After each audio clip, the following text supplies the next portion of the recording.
This is Jeff Altman, Big Game Hunter. Welcome to Job Search Radio.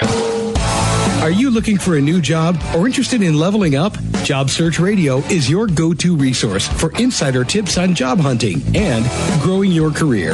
Here's your host, Jeff Altman. Episode 250 of Job Search Radio. I'm Jeff Altman, the Big Game Hunter. I'm an executive job search and leadership coach, as well as the head coach for JobSearchCoachingHQ.com. And welcome. And welcome particularly to those of you born on February 29th. I know that isn't what today is, but this is when many of you do celebrate a birthday. So happy birthday to you, and happy birthday in particular to my friends Jim and David. Now, today's show is about how you handle rejection. How, after interviewing with an organization, you can use rejection effectively to serve your candidacy, perhaps even with the same organization. Hope you find the show helpful and you give it 5 stars on iTunes and Stitcher. It does help other people discover the show. And by the way, you ought to subscribe to my other show, which is called No BS Job Search Advice Radio. It comes out 7 days a week, and in 2017, I'm focused in on that show with anything that's interviewing related. So if you're looking for interview advice, that's the best place to subscribe and get great information. So with that, let's get going. You're not going to get every job you interview for. You're not going to get every resume, an interview for every job you submitted for. This isn't about criticism. This is about learning from the experience. Now, I want to focus in on the situations where you've interviewed and been rejected. Now, I think it's important to start off by acknowledging any feelings you have. Are you mad? Are you feeling sad? Give yourself a little bit of time. I'm not talking about weeks. I'm talking about an hour. Where if you're angry, beat up something in your home or apartment. I don't mean a person, by the way. I do mean, you can take a tennis racket and hit a pillow. If you're sad, it's okay to cry. And then what you do is you move on to the next thing, which is, how did they analyze you? How did they evaluate and assess you? What were they looking for in the course of the evaluation? How well did you answer their questions? Was that really your best, or did you give them something that was 50%? Now, most people, when they start doing the self-critique, I did a great job. Maybe you didn't. Give yourself a little bit of time. Review your answers to them. And then ask yourself, could I have done better? Now, that's asking yourself, just to be clear about that. Now, here's the next thing to do.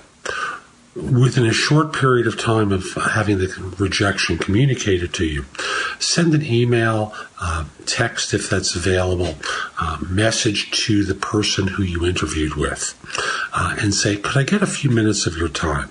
I just want to get your feedback for improvement. And particularly in the case of final interviews where it's you and 1 or 2 other people that you've been competing with, this is a great approach. So you call, you set up a meeting, coffee, whatever, and say, I don't want to ask you, why you picked the other person. I want to ask you, where could I have done a better job? Where was my experience deficient in your eyes, or the other person's experience superior to mine? So I can learn from that.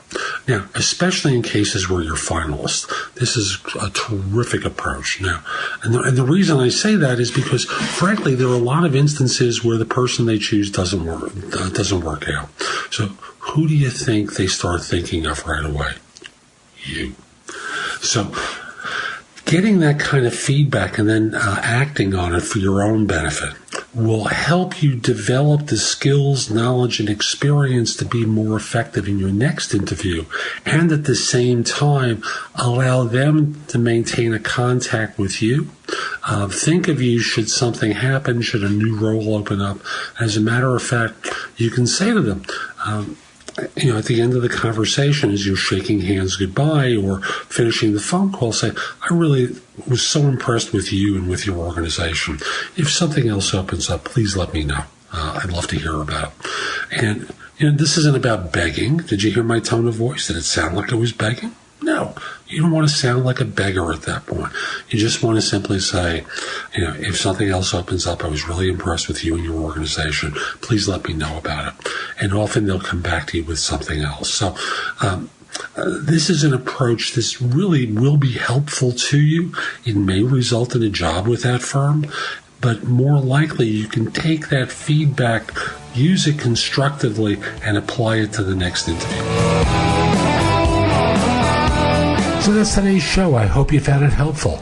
And if you did, I want to encourage you to take me up on my free 7-day trial at JobSearchCoachingHQ.com. That's my site with curated information that you can watch, listen to, or read to help you find work more quickly. And want to remind you, subscribe to Job Search Radio in iTunes or Stitcher. It helps other people discover the show. You'll get podcasts delivered to you Monday through Friday, very early in the morning. They're bite-sized morsels designed to help you find work. Hope to have you back soon. Have a great day. Take care.